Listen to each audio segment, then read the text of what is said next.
안녕하십니까. 재무부동산학의 이범웅입니다. 오늘은 13주차이고요. 첫 번째 시간입니다. 먼저 지난 시간에 했던 내용을 좀 요약 정리하고 넘어가 보도록 하겠습니다. 지난 시간에는 부동산의 특성, 그리고 부동산 시장의 의미, 그리고 부동산 시장의 특성까지 생각을 해봤습니다. 그래서 우리가 다섯 번째 큰 주제가 부동산의 이해였는데요. 거기서 이제 부동산의 특성을 공부를 했고요. 그리고 여섯 번째 큰 주제가 부동산 경제론인데 부동산 경제론에서 부동산 시장의 의미와 부동산 시장의 특성에 대해서 살펴봤습니다. 자, 먼저 이제 부동산의 특성에 대해서 잠깐 요약을 해보도록 하겠습니다. 그래서 부동산의 특성은 자연적인 특성 그리고 인문적인 특성 이 두 가지로 구성이 되어 있습니다. 자연적 특성은 토지가 가지고 있는 물리적이고 자연적인 특성을 갖다 의미한다라고 생각을 하시면 좋을 듯이고요. 이에 비해서 인문적 특성은 토지 등의 부동산과 인간과의 관계에서 인위적으로 부여된 경제적 특성 그리고 제도적 특성을 의미한다라고 생각을 하시면 좋을 듯 싶습니다. 자, 부동산의 자연적 특성은 토지 자체가 가진 물리적이고 본질적인 성질, 본래부터 가지고 있는 특성이다라고 생각해 볼 수 있는데요. 부동성, 그리고 부증성, 영속성, 개별성, 인접성 이런 다섯 가지로 생각을 해볼 수 있습니다. 자, 부동산의 자연적 특성 가운데 제일 먼저 나오는 게 부동성이고요. 부동성은 움직이지 않고 이동할 수 없는 특성을 의미합니다. 이런 의미로 인해서 위치의 고정성 또는 비이동성이라고 불리우기도 합니다. 자, 토지의 지리적 위치는 움직일 수가 없죠. 그리고 위치가 고정된 상태에서 경계와 이용만을 달리할 수 있습니다. 이러한 특성을 부동성이라고 얘기하는데요. 이 부동성에서 파생돼 나오는 여러 가지 성질 또는 유의해야 될 점이 있습니다. 그래서 부동성은 부동산과 동산을 구별하는 근거가 되면서 일반 경제재와 성질이 다르기 때문에 나타나는 부동산의 고유한 문제 그리고 부동산의 고유한 원인, 부동산 문제의 고유한 원인을 설명하는 근거가 된다라고 생각을 하시면 좋을 듯 싶고요. 둘째, 부동성으로 인해서 부동산 활동에서는 임장 활동과 정보 활동이 중요해지고 지역 분석의 필요성이 커집니다. 셋째, 부동성은 부동산 활동을 국지화시켜서 부동산 시장을 세분화하는 그런 원인이 됩니다. 넷째, 부동성의 특성으로 인해서 부동산 현상에 외부 효과가 이제 발생한다는 것도 기억을 해두시면 좋을 듯 싶습니다. 자, 부동산의 자연적 특성 두 번째가 부증성입니다. 그래서 부증성은 물리적인 양을 늘릴 수 없는 특성을 의미하죠. 그런 의미에서 비생산성, 유한성, 공급의 한정성 등으로 불리워지기도 합니다. 토지는 일반 경제재와 다르게 생산비를 투입한다라고 해도 절대량을 증가시킬 수 없는데요. 이러한 성질이 부증성이다라고 이해를 하시면 좋을 듯 싶습니다. 이런 부증성 때문에 나타나는 좀 특성의 파생적인 특성이랄까요? 아니면 유의사항이라는 것도 생각해 보셔야 되는데요. 부증성으로 인해서 토지의 절대량이 부족한 희소성의 문제가 나타납니다. 그렇긴 하지만 경제적인 측면에서 보면 택지 개발, 용도 변경, 분할 이런 것들을 통해서 특정 용도의 토지 공급의 확대가 가능하기 때문에 공급이 가격에 따라서 신축성을 갖는다라고도 생각을 해볼 수 있습니다. 그래서 중요한 건 부증성이라고 하는 이유 때문에 토지의 토지의 그 절대량이 증가될 수 없고 그러다 보니까 그 토지의 공급은 가격에 따라 신축성을 가지지 않는다, 비신축적이다, 완전 비탄력적이다, 뭐 이렇게 이제 생각을 해볼 수 있는데요. 이걸 다르게 좀 경제적인 측면에서, 즉 용도, 그러니까 토지의 이용이라든지 용도라든지 하는 측면에서 살펴보면은 특정 용도의 토지 공급 확대가 가능할 수도 있습니다. 그래서 그런 의미에서 공급이 가격에 따라 신축성을 가질 수도 있다라고 하는 거 생각해 보시면 좋을 듯 싶습니다. 자, 부동산의 자연적 특성 세 번째는 영속성입니다. 그래서 영속성은 지속적인 사용에도 불구하고 소모되거나 마멸되지 않는 특성을 의미합니다. 건물의 경우에 좀 다르긴 하죠. 근데 여기서는 이제 토지를 위주로 살펴보는 것이기 때문에 토지는 영속성을 갖는다라고 생각해 볼 수 있습니다. 그래서 이런 의미에서 영속성을 불변성, 내구성, 비소모성이라고 부르는 학자들도 있습니다. 자, 이 영속성 때문에 나타나는 파생적인 특성이라 할까요? 또는 유의해야 할 점 한 세 가지 정도 있습니다. 그래서 첫 번째, 토지는 근본적으로 영구히 지속될 수 있기 때문에 건물과 다르게 감가상각의 대상이 되지 않는다라고 하는 점이고요. 둘째, 토지는 지속적 이용이 전제되기 때문에 개발, 투자, 감정평가 등의 부동산 활동에 있어서 장기적인 고려를 하게 하고 그러다 보니까 수익환원법을 통해서 토지의 가치를 찾아내는 근거가 되기도 합니다. 셋째, 부동산의 영속성은 운영이득과 자본이득을 시키게 합니다. 그렇기 때문에 매매시장뿐만이 아니라 임대차 시장도 발달을 하게끔 만든다라고 생각을 하시면 좋을 듯 싶습니다. 부동산의 자연적 특성 네 번째가 개별성입니다. 그 개별성은 크기, 형태, 지형 및 지세 등의 물리적인 속성이나 위치 및 접근성이 동일하지 않은 특성을 의미합니다. 그래서 이런 의미에서 이질성 또는 비대체성이라고 표현을 하기도 합니다. 이 개별성 때문에 나타나는 파생적인 특성 한 두 가지 정도 또 생각을 해볼 수 있습니다. 그래서 개별성으로 인해서 토지에 대한 부동산 활동은 개별 토지마다 구체적으로 전개될 수밖에 없습니다. 그러다 보니까 토지 거래에서 계약 내용이 구체적이고 개별적이면서 또 부동산 시장에서 정보의 중요성을 부각시키고 그리고 부동산 현상이나 부동산 이론을 복잡하게 만드는 그런 경향이 나타납니다. 둘째, 부동산의 개별성으로 인해서 부동산 시장의 수요 공급에 의한 완전한 대체 관계가 제약이 될 수밖에 없습니다. 그렇기 때문에 경제학의 수요 공급 이론을 부동산 시장에 그대로 적용하기는 어렵다라고 하는 것도 생각을 해보시면 좋을 듯 싶습니다. 자, 부동산의 자연적 특성 마지막 다섯 번째가 인접성입니다. 그래서 인접성은 연속되고 연결되어 있기 때문에 인접 토지와 긴밀한 관계를 맺고 있는 특성을 의미합니다. 이런 의미에서 이제 연결성이라고 부르기도 하고요. 그래서 인접 토지와 서로 밀접한 의존적 관계가 형성되기 때문에 서로 영향을 주고받는다라고 생각을 하시면 좋을 듯 싶습니다. 이러한 인접성 때문에 나타나는 파생적인 특성 어떤 것이냐면요. 인접 토지와의 긴밀한 공간 관계로 인해서 외부 효과를 필연적으로 가져올 수밖에 없다라고 하는 거 생각을 해보시면 또 좋을 듯 싶습니다. 자, 크게 두 번째 부동산의 특성 가운데 인문적 특성을 생각해 볼 수 있죠. 그래서 부동산의 인문적 특성은 부동산과 인간의 상호관계에서 나타나는 성질이다. 그래서 인위적이고 가변적인 특성을 의미합니다. 다시 말해서 인간이 토지로부터 영향을 받고 또 인간이 토지에 영향을 줌으로써 발생하는 특성을 의미한다라고 생각하시면 좋을 듯 싶은데요. 크게 한 세 가지 정도 생각을 해볼 수 있습니다. 용도의 다양성, 합병 분할의 가능성, 그리고 위치의 가변성입니다. 자, 첫 번째 인문적 특성은 용도의 다양성입니다. 그래서 토지를 주거, 상업, 산업, 공공용지 등 다양한 용도로 사용할 수 있는 특성을 의미하면서요. 다양한 용도로 변화시킬 수 있다라고 해서 변용성이라고 이제 또 표현을 하기도 합니다.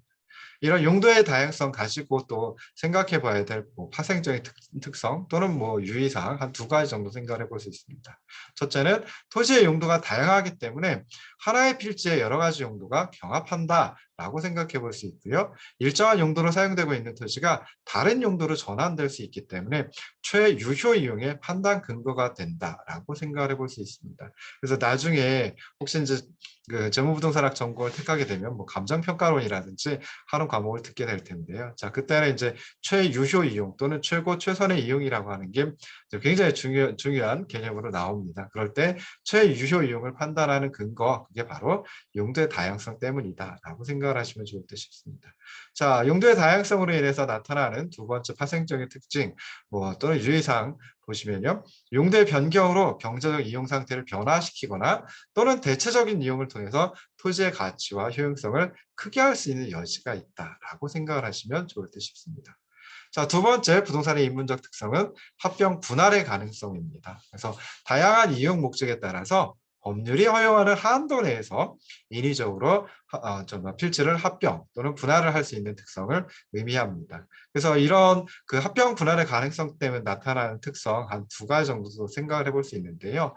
토지의 인위적인 분할과 합병은 궁극적으로는 최유효용을 기대하는 것이기 때문에 다양한 용도의 이용 방법을 고려해서 용도의 다양성을 지원하는 역할을 해준다라고 하는 거 생각해 보시면 좋을 듯 싶습니다. 그리고 둘째, 합병과 분할로 인해서 부동산의 가치가 변화될 수 있습니다. 특히 합병으로 인해 토지 이용에 있어서도 규모의 경제가 가능할 수 있고요. 그러다 보면 토지의 가치가 증가될 수도 있다라고 하는 거 생각을 해보시면 좋을 듯 싶습니다.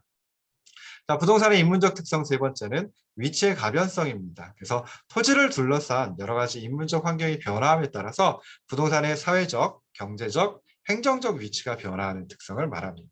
그래서 물리적으로 보면 토지는 부동성, 즉 위치의 고정성을 가지고 있죠. 그렇긴 하지만 사회적, 경제적, 행정적인 측면에서는 그 위치가 변화될 수 있다라고 하는 특성을 위치의 가변성이라는 인문적 특성으로 기억을 해두시면 좋을 듯 싶습니다. 그래서 인구가 변화한다든지 가족 구성이나 가구 분리 형태가 변한다든지 공장이 전입하거나 이전되든지 또는 공원을 신설하거나 폐지한다든지 하게 되면은 그 근처에 있는 인근에 있는 부동산의 사회적 위치가 변화를 한다라고 생각해 볼 수 있습니다.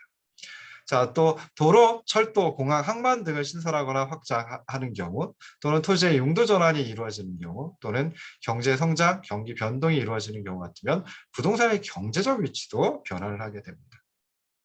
마지막으로 토지허가 제도의 변경, 주택 정책 및 토지 정책의 변화, 용도 규제의 변화, 부동산 조세 정책의 변화 이런 것들 때문에 부동산의 행정적 위치가 또 변화를 할 수 있습니다. 그래서 이런 식으로 해서 이제 그 사회적, 경제적, 행정적인 측면에서는 위치의 가변성을 갖는다라고 생각을 하시면 좋을 듯 싶습니다.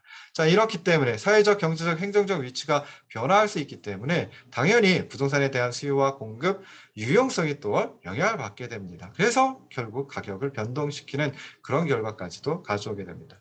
특히나 도시 토지의 경우에는 이런 인문적인 환경에 영향을 크게 받아서 사회적, 경제적, 행정적 위치가 쉽게 변화할 수 있다라고 하는 것까지 기억을 해두시면 좋을 듯 싶습니다. 자, 이렇게 해가지고 이제 부동산의 이해라고 하는 5번째 주제를 다 나갔고요. 6번째 주제, 부동산 경제론으로 이제 넘어갔습니다. 부동산 경제론이니까 가장 먼저 나와야 될 건 부동산 시장이 될 테고요. 그래서 부동산 시장의 의미에 대해서 살펴봤는데요. 자, 먼저 부동산 시장도 시장 중에 하나이니까, 자, 시장이라고 하는 곳은 시장이라고 하는 곳 또는 추상적인 의미일 수도 있는데요. 매수자와 매도자에 의해 재화 서비스의 교환이 자발적으로 이루어지는 곳을 우리는 흔히 시장이라고 얘기를 합니다. 자, 그런데 일반적으로 시장은 좀 추상적인 그런 개념으로 많이들 얘기를 합니다. 그렇긴 하지만 부동산 시장은 좀 다르죠. 그래서 질, 양, 위치 등 여러 가지 측면에서 유사한 부동산에 대해 가격이 균등해지는 경향이 있는 지리적 구역을 부동산 시장이라고 얘기합니다. 그러니까 부동산 시장은 장소가 수반된다, 지리적 공간이 수반된다라고 하는 점에서 일반적인 시장의 개념하고는 살짝 다르다라고 하는 거 생각을 하시면 좋을 듯 싶고요. 그래서 그런 의미에서 부동산 시장을 부동산 시장 지역 이렇게 이제 표현을 하기도 합니다. 자, 그럼 이런 부동산 시장의 특성, 즉 다시 말해서 일반적인 시장과 좀 구별되는 그런 특성 또 생각을 해볼 수 있는데요. 크게 한 5가지 정도를 생각을 해볼 수 있습니다. 제일 먼저 나오는 것이 이제 시장의 분할입니다. 그래서 부동산 시장은 부동산이 갖고 있는 부동성, 즉 위치의 고정성이라고 하는 성질 때문에 공간적인 작용 범위가 일정할 수밖에 없습니다. 다시 말해서 일정 지역의 그 공간적인 작용 범위가 한정되는 국지성을 가질 수밖에 없습니다. 그러다 보니까 부동산 시장은 지역에 따라서 다수의 하위 시장, 부분 시장으로 나뉘어질 수밖에 없고요. 또 같은 지역, 동일한 지역이라 할지라도 부동산의 유형, 규모, 품질 등에 따라서 다시 또 여러 개의 부분 시장으로 세분이 될 수밖에 없습니다. 그래서 이렇게 부동산 시장이 여러 개의 부분 시장, 하위 시장으로 나뉘어지는 현상을 시장 분할 또는 시장의 분화라고 합니다. 그리고 부동산 시장의 분화 현상으로 인해서 경우에 따라서는 부분 시장별로 시장의 불균형이 발생할 수도 있다라고 하는 점까지 기억을 해두시면 좋을 듯 싶습니다. 자, 부동산 시장의 2번째 특성은 거래 비용이 높다라고 하는 점입니다. 그래서 일반 재화가 거래될 때보다 부동산 거래에 소요되는 거래 비용이 더 높다라고 생각해 볼 수 있는데요. 부동산 거래에 수반되는 거래 비용은 세금, 중개 수수료, 그다음에 탐색 비용과 이사 비용 이런 것들이 있습니다. 그래서 금전적인 비용도 이 거래 비용에 포함시킬 수 있고요. 또는 정신적인 비용까지도 거래 비용이 포함이 된다라고 생각을 하시면 좋을 듯 싶습니다. 그래서 주택 같은 경우에도 거래 비용이 높기 때문에 주택 수요가 변화한다라고 하더라도 수요자들이 즉각적으로 주택 소비를 조정하느냐, 그렇지 못한다라고 생각해 볼 수 있습니다. 그래서 현재 거주하고 있는 주택에서 계속 거주하다 보면 뭔가 불편한 게 있어서 만족감이 줄어들겠죠. 그런데 다른 주택으로 이사하는 데는 또 거래 비용이 소요가 됩니다. 그래서 그 둘을 비교해 가지고 다른 주택으로 이사하는 데 소요되는 거래 비용보다 그냥 지금 현재의 주택에서 거주하는 데 따르는 만족감의 손실이 더 적다라고 하면 당연히 합리적인 가계는 주거를 이전하지 않고 지금 있는 주택에서 계속 살게 되겠죠. 그래서 이런 역할을 또 높은 거래 비용이라고 하는 특성이 결과할 수 있다라고 생각을 하시면 좋을 듯 싶습니다. 부동산 시장의 세 번째 특성은 공실의 존재입니다. 그래서 부동산 시장에서는 균형 상태에서도 공실이 존재할 수 있습니다. 공실이라고 하는 것은 공간 시장에서 초과 공급이 발생했다라고 생각해 볼 수 있는데요. 일반적인 수요 공급 이론에서는 초과 공급이 발생할 때는 균형이 될 수 없다. 뭐 이렇게 이제 생각을 합니다. 그래서 초과 공급, 초과 수요 상태가 모두 다 없는 상태, 모두 다 해소된 상태를 일반적인 수요 공급 이론에서 균형 상태라고 얘기를 하는데요. 그럼에도 불구하고 부동산 시장에서는 균형 상태에서도 공실이 존재할 수 있다. 초과 공급이 존재할 수 있다라고 생각을 하시면 좋을 듯 싶습니다. 그래서 공실의 기능은 크게 한 두 가지 정도로 생각을 해볼 수 있는데요. 공간에 대해서 수요 증가가 있을 때 큰 비용 없이 그 증가된 수요를 수용할 수 있는 완충 장치, 버퍼 역할을 할 수 있습니다. 두 번째, 공간의 수요자들이 공간 탐색을 쉽게 할 수 있게 해주며 또 그거에 따라서 공간 수요와 공급을 원활하게 연결되도록 하는 기능을 수행하기 때문에 균형 상태에서도 공실이 존재하는 것이 바람직하다. 뭐 이렇게 이제 생각을 해볼 수 있고요. 이 공실의 존재, 균형 상태에서도 공실이 존재한다라고 하는 특성이 부동산 시장의 세 번째 특성입니다. 자, 부동산 시장의 네 번째 특성, 시장 지배력을 갖는다라고 하는 점입니다. 그래서 부동산 시장에서는 수요 측면에 참여하는 자, 그리고 공급 측면에 참여하는 자 모두 어느 정도의 시장 지배력을 갖고 있습니다. 그래서 잠재적인 구매자, 그리고 잠재적인 매도자가 서로 연결되면 결국 거래 가격, 그들이 거래를 하게 될 텐데요. 그 거래 가격은 쌍방의 협상 능력에 의해서 결정이 되고 그 협상의 결과는 쌍방의 협상 능력, 그리고 시장 상황에 따라서 영향을 받을 수밖에 없다라고 생각을 할 수 있습니다. 자, 이렇게 앞선 그 공실의 존재라고 하는 세 번째 특성과 그리고 시장 지배력이라고 하는 네 번째 특성, 이런 것들이 존재하기 때문에 부동산 시장은 완전 경쟁 시장이 아닐 수 있습니다. 그래서 경장에서는 또는 수요 공급 이론에서는 완전 경쟁 시장을 가정하고 분석을 하는데요. 실제로 부동산 시장은 공실의 존재 그리고 시장 지배력의 존재라고 하는 특성 때문에 완전 경쟁 시장, 즉 이상적인 시장이 아닌 경우가 많다라고 생각해 볼 수 있습니다. 그래서 전형적인 완전 경쟁 시장과 달리 부동산 시장에서는 거래되는 재화가 이질적이고요. 그리고 각각의 수요자와 공급자가 어느 정도의 시장 지배력, 즉 가격에 영향을 미칠 수 있는 능력을 갖고 있으면서 그리고 균형에서 공실이라는 초과 공급이 존재한다라고 생각을 하시면 좋을 듯 싶습니다.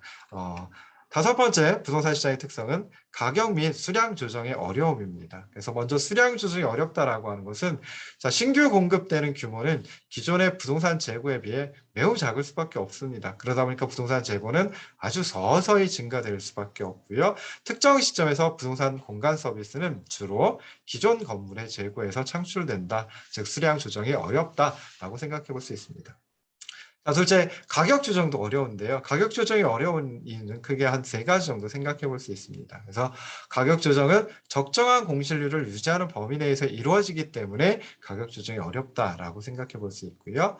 두 번째, 수익용 부동산 시장에서는 장기 임대차 계약이 많기 때문에 그 기간 동안엔 가격 조정이 있을 수가 없습니다. 그러다 보니까 가격 조정이 서서히 이루어진다라고 생각해 볼 수 있습니다. 셋째, 자가주택 시장, 그러니까 자신이 소유하고 자신이 거주하고 있는 주택이 거래되는 시장에서는 주택 가격이 하락하면 소유자들이 가격 하락을 수용하지 않습니다. 그러다 보니까 이제 가격이 하방 경직적인 그런 경향이 나타나게 됩니다. 그러니까 이것도 가격 조정의 지금 가격 조정이 어렵다는 설명이 될 수 있겠죠. 그래서 이런 이유들 때문에 가격도 조정되기 어렵고 수량도 조정되기 어려운 그런 특성을 가지고 있다라고 생각을 하시면 좋을 듯 싶습니다. 자, 그런데 부동산은 여러 가지 유형으로 구분을 해볼 수 있습니다. 그래서 그런 유형별로 부동산의 유사성도 있고요. 또 유형별 부동산의 차이도 당연히 나타날 수 있습니다. 그래서 우리가 크게 부동산을 주거용 그리고 비주거용 부동산 시장 이렇게 이제 두 가지로 구분을 해볼 수 있는데요. 주거용 부동산 시장과 비주거용 부동산 시장은 유사한 점이 있죠. 어떤 점이 있냐면은 생산성이라든지 또는 그 지역의 경제 변수들의 영향을 많이 받는 그런 유사성을 가지고 있습니다. 그렇긴 하지만 차이도 한 두 가지 정도를 생각해 볼 수 있습니다. 그래서 주거용 부동산 시장, 즉 주택시장에서는 재정거래, 차익거래라고 하는 것이 제한적일 수밖에 없습니다. 그러다 보니까 주택가격은 시장의 기본 가치로부터 벗어날 가능성이 상당히 높다라고 생각해 볼 수 있는데요. 비주거용 부동산 시장 같은 경우에는 그렇지 않죠. 전문적인 투자자들이 정말 주도합니다. 정말 그렇지 않습니다. 그래서 비주거용 부동산 시장 같은 경우에는 재정거래, 차익거래가 그래도 어느 정도 활발하게 이루어질 수 있다. 그런 점에서 이제 차이를 보입니다. 두 번째 차이는 비주거용 부동산 시장의 거래는 전문적인 투자자들이 주도하지만 자가주택 시장에서는 비전문가인 자가주택 보유한 가게에 의해 주도되고 그러다 보니까 심리적 요인의 영향을 많이 받는다라고 하는 점에서 또 차이를 생각해 볼 수 있습니다.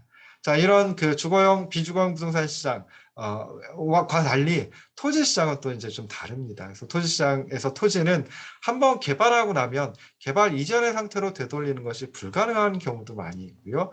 그리고 개발 이전의 상태로 되돌리기에 굉장히 많은 비용이 소요될 수도 있습니다. 그래서 이러한 특성을 가지고 있는 게 이제 토지 시장이다라고 하는 것도 생각을 해볼 수 있습니다.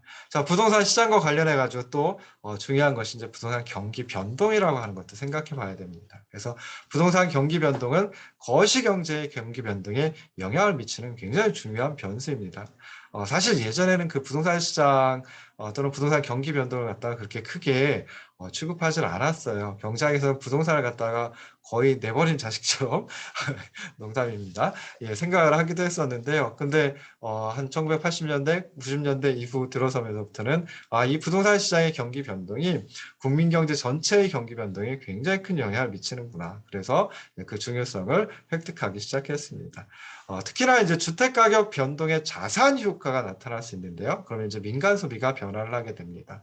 그리고 이제 주거용 건물을 신축하는 경우 같으면은 이게 이제 또 국민소득 개정에 영향을 미치게 됩니다. 그래서 우리가 이제 국민소득, 그러니까 GDP라고 얘기를 하는 것을 지출 측면에서 구성할 때 정말 GDP는 소비, 그러니까 민간 부문의 소비입니다. 그래서 소비 더하기 투자 더하기 정부 구입 더하기 순수출 뭐 이런 식으로 이제 지출 측면에서 GDP를 분해할 수가 있거든요. 뭐 그걸 갖다 이제 또 국민소득 개정 항등식이라고 얘기를 하기도 하는데요. 그럴 때 주택 가격이 변동하면 자산 효과가 나타나고요. 그러다 보면 그 민간 부문의 소비에 영향을 미칠 수 있습니다. 그리고 이제 주거용 건물 신축은 투자에 영향을 미칠 수 있습니다. 그래서 GDP를 분해했을 때 또는 국민소득 개정 항등식의 우변에 있는 소비와 엄밀하게 민간의 소비와 그리고 투자에 영향을 미친다라고 하는 거. 그래서 전체적인 경제의 변동에도 영향을 미칠 수 있다라고 하는 것도 생각을 해두시면 좋을 듯 싶습니다. 자, 여기까지 해가지고 지난 시간에 굉장히 길게 진도를 나갔었나 봅니다.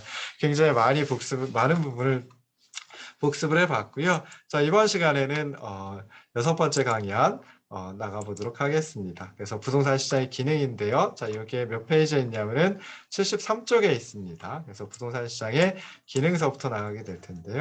자, 부동산 시장은 부동산의 여러 가지 특성, 그리고 그로 인해 나타나는 부동산 시장에 또 여러 가지 특성이 있죠. 그렇기 때문에 불안전하고 비효율적인 경우가 많습니다. 그렇긴 하지만 일반적인 재화시장과 같은 기본적인 시장 기능을 수행하기도 하고요. 또 일반적인 재화시장과는 조금 다른 그런 역할, 그런 기능을 수행하기도 합니다. 첫 번째, 교환 기능이 있습니다. 그래서 부동산 시장은 가격 형성을 통해서 공간과 화폐를 교환해주는 그런 기능을 수행한다라고 생각해 볼 수 있습니다. 물론 이제 부동산이라고 하는 공간하고 화폐가 교환이 되기도 하지만 부동산과 부동산이 물물 교환 형태로 발생을 하는 경우도 나타날 수 있습니다. 그래서 이런 부동산 시장의 교환 기능이라고 하는 것은 부동산 시장의 기능 가운데 가장 기본적인 기능이다라고 생각해 볼 수 있고요. 자, 언제 거래가 이루어질까, 언제 교환이 이루어질까 할 때 당연히 교환 또는 거래의 당사자 간에 서로 이익이 있다고 생각될 때 교환 또는 거래가 이루어진다라고 생각할 수 있습니다. 자, 두 번째 부동산 시장의 기능은 공간의 배분 기능입니다. 그래서 부동산 시장은 화폐를 원하는 매도자와 그리고 공간을 원하는 매수자의 선호도에 따라서 부동산 소유권을 할당하고 또 공간을 배분하는 그런 기능을 수행을 합니다. 그래서 매도자와 매수자가 서로 이제 가격을 주고받으면서 부동산 소유권을 좀 나눌 수도 있겠죠. 그러면서 이제 공간이 배분이 됩니다. 그런데 이런 공간의 배분 기능은 매매뿐만이 아니라 임대차 그리고 교환의 경우에도 마찬가지로 발생한다라고 생각을 하시면 좋을 듯 싶습니다. 그래서 임대차 시장 같으면 임차인이 임대인에게 임대료를 지불하고 그리고 대상 부동산이라는 공간에 대한 통제권을 획득을 하게 된다라고 볼 수 있죠. 자, 세 번째 부동산 시장의 기능은 수급량의 조정 기능입니다. 그래서 부동산 시장은 용도 전환이라든지 리모델링, 재개발, 재건축 이런 것들을 통해서 특정 용도의 부동산의 수급량을 조정하는 그런 기능을 또 수행을 합니다. 그래서 부동산의 소유자, 관리자, 또 부동산 개발업자, 건설업자 이런 사람들은 시장의 수요에 따라서 그들의 통장에 있는 부동산의 유용성이 최대가 되도록 열심히 노력을 할 테고요. 그러다 보면 아까 말씀드린 용도를 다른 용도로 전환을 시킨다든지 뭐 주거용에서 상업용으로 또는 뭐 저기 막 공업 그 주거용에서 뭐 특수용으로 뭐 이런 식으로 이제 용도를 전환할 수도 있고요. 또는 뭐 리모델링을 통해 가지고 좀 더 개선을 할 수도 있고 또는 뭐 재개발이나 재건축을 통해 가지고 뭐 주택이나 상가 등을 다시 이제 만들 수도 있다라고 하는 거죠. 그래서 이런 식으로 이제 생각을 해볼 수 있는데요. 자, 예를 들어 가지고 시장에서 업무용 부동산의 수요가 증가되고 있다. 업무용 부동산 그러면 이제 흔히 오피스 빌딩을 갖다 주로 얘기를 합니다. 그래서 사무실로 이용되는 그런 건물을 갖다가 업무용 부동산이라고 생각을 하시면 좋을 텐데요. 이런 업무용 부동산 수요가 증대되고 있다라고 하면 그럴 때는 대상 부동산이 지금 우리가 고려하고 있는 그 대상 부동산이 주거용인데 이걸 업무용으로 전환을 시킬 수도 있다라는 거죠. 용도 전환이죠. 그래서 전환 후에 업무용 부동산의 가치가 주거용 부동산의 기존 가치에다가 전환 비용을 합친 것보다 더 크다라고 하면 그때는 대상 부동산을 이제 주거용이 아닌 업무용으로 바꿀 수가 있습니다. 그래서 전환 비용이라고 하는 거 이것도 사실은 만만치 않은 굉장히 큰 비용이 될 수도 있어요. 그래서 기존의 가치의 전환 비용 합친 것보다 더 많으면 업무용 부동산의 가치가 더 많다라고 하면 그럼 주거용 대신에 업무용으로 이제 전환을 할 수 있다라는 거죠. 마찬가지로 택지 수요가 공급을 초과한다라고 하면 그때는 농지나 임지 이런 것들을 개발해 가지고 택지로 전환을 시킬 수도 있습니다. 자, 반대로 공급이 수요를 초과한다라고 하면 그때는 부동산의 가치가 하락을 하겠죠. 그러면 더 이상의 용도 전환이나 공간 조정이 발생하지 않고 그냥 그대로 있을 수도 있습니다. 자, 네 번째 부동산 시장의 기능은 토지 이용의 결정 기능입니다. 그래서 부동산 시장은 경제 활동의 질대의 지불 능력에 따라 토지 이용의 유형을 결정하는 기능을 수행한다. 조금 어렵긴 합니다. 그래서 어떤 토지가 있다라고 했을 때 이걸 갖다가 여기에다가 주택을 건설할 것이냐, 주택을 지을 것이냐, 또는 뭐 상가를 지을 것이냐, 업무용 부동산을 지을 것이냐, 뭐 이런 거 이제 결정을 하겠죠. 근데 그럴 때 그 토지 뭐 예를 들어 가지고 업무용 부동산을 이용이 된다라고 했을 때 그 업무용 부동산으로 이용이 되면서 지대를 갖다가 지불하려고 하면 지대 굉장히 많이 지불할 수도 있겠죠. 근데 그게 아니라 공장으로 이용한다라고 하면 그때는 지대를 아무래도 좀 적게 지불하려고 하게 됩니다. 그래서 이런 경제 활동의 지대 지불 능력에 따라서 토지 이용의 유형 또는 형태가 달라질 수 있는데 그것을 결정하는 기능이 부동산 시장의 기능이다라고 생각을 하시면 좋을 듯 싶습니다. 그러다 보니까 여러 가지 토지 이용이라고 하는 것이 최선의 위치를 차지하기 위해서 그러니까 어떤 하나의 토지가 있으면 이 토지에 이 토지가 어떤 용도로 이용이 될 것이냐 어떤 토지 이용으로 어떤 형태의 토지 이용이 될 것이냐라고 할 때 서로 경쟁을 한다 뭐 이렇게 이제 생각을 해볼 수 있어요. 그래서 주어진 토지 그 위에다 뭘 쌓는다라고 하면은 부지가 되겠죠. 그래서 주어진 부지는 최유효 이용 또는 최고 최선의 이용이 할당될 때 그때 가장 큰 경쟁력을 가지게 됩니다. 그래서 이런 식으로 해가지고 토지 이용을 결정하는 기능, 부동산 시장이 또 수행한다라고 생각해 보시면 좋을 듯 싶고요. 자, 마지막 다섯 번째 부동산 시장의 기능이 정보의 창출 기능입니다. 그래서 부동산 시장은 거래와 관련된 정보를 창출하고 또 필요한 사람들에게 제공하는 그런 기능을 수행을 합니다. 그래서 뭐 투자자, 대출자, 자산 관리자, 건축업자, 감정평가업자, 개발업자, 중개업자 뭐 이런 여러 형태의 그 부동산 활동 주체들이 있는데요. 이런 부동산 활동 주체들은 당연히 거래 정보가 필요하겠죠. 그래서 그걸 가지고 투자를 하는 데 쓴다든지 뭐 대출을 해주는 데 쓴다든지 할 수 있겠죠. 그래서 뭐 예를 들어 매수자 같으면은 집을 갖다가 또는 뭐 토지를 갖다가 또는 뭐 상업용 부동산을 갖다가 매수하려고 그래요. 그럼 최근에 거래된 비교 부동산, 그러니까 대상 부동산이 아닌 그 인근에 있는 정말 비교 부동산 조사를 하겠죠. 그래서 그 비교 부동산이 사고 팔렸을 때 거래 가격보다 더 많은 가격을 대상 부동산을 구입하는데 지불하려고 하지 않습니다. 그래서 그럴 때 이제 이런 그 정보를 갖다가 뭐 그 거래 정보를 갖다가 이용한다라고 생각해 볼 수 있고요. 그다음에 대상 부동산의 소유자 이걸 언젠가 팔아야 돼. 팔 수밖에 없는 경우가 있을 수 있겠죠. 만약에 팔려고 한다라고 하면 그때는 인근의 비교 부동산 거래 가격을 갖다 열심히 조사를 하고요. 그 가격보다 더 적은 수준으로는 당연히 거래를 하려고 하지 않게 됩니다. 그래서 이럴 때 이제 거래 정보가 필요하다라고 생각해 볼 수 있고요. 뭐 또 대출자 같은 경우 주로 이제 은행이 이 역할을 수행할 수 있겠죠. 대상 부동산이 시장에서 매도될 수 있는 가격보다 더 높은 금액을 대출하려고 하지 않습니다. 그러다 보니까 거래 정보, 특히 이제 가격과 관련된 정보를 좀 얻으려고 한다라고 생각해 볼 수 있습니다. 부동산 자산 관리자 입장에서는 대상 부동산에 적합한 임대료 수준을 결정하기 위해서 거래 정보가 필요하고요. 또는 임대료 정보가 필요하고요. 감정평가업자는 대상 부동산의 가치, 이걸 어떤 이제 감정 평가를 해야 됩니다. 그래서 가치를 추계하기 위해서 부동산 거래, 부동산 가격에 관한 정보를 필요로 합니다. 뭐 건설업자, 개발업자, 중개업자 모두 다 마찬가지로 이제 거래 정보, 그중에 특히 가격 정보를 많이 원한다. 그래서 부동산 시장에서 이런 거래 정보를 계속 창출을 해내고 있다라고 생각을 하시면 좋을 듯 싶습니다. 예, 잠깐 쉬었다 다시 돌아오도록 하겠습니다.